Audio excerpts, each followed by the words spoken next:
But do we have a tax system that treats individuals fairly as individuals under the law? I think we do. One of our highest commitments is to, in fact, make sure that everybody is treated fairly.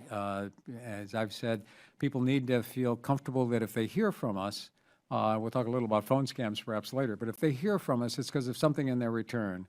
We have no interest in what party they belong to, who they voted for, what meeting they went to. The system needs to be fair in terms of its application as a policy matter, but also as for tax administration. It's critical to the system for people to feel comfortable.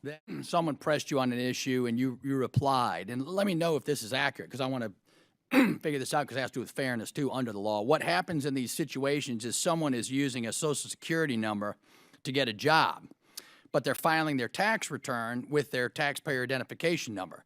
What that means, you said, is that they are undocumented aliens.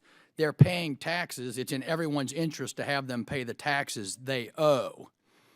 As long as the information is being used only to fraudulently obtain jobs, Koskinen said, rather than to claim false tax returns, the agency has an interest in helping them. Can you help clarify that? I mean, because that's what I'm trying to get, equal treatment under the law here. If folks are here illegally, I get that you want to collect tax revenues, and I applaud that aspect.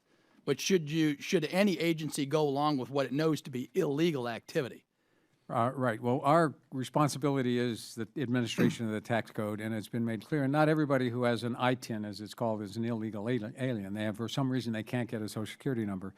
And so the tax code is set up, and our enforcement is that people who are earning money have an obligation to pay taxes, and we do everything we can to make sure they pay those taxes.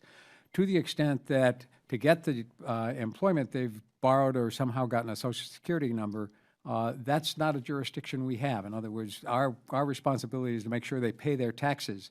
We have Social Security and immigration authorities and others who enforce that part of the law. And if we start looking behind the system and doing their job for them, we're going to discourage a lot of people from paying the taxes they owe. And so, as I say, the division of responsibility is our job is to make sure people pay the taxes they owe from the earnings they've had.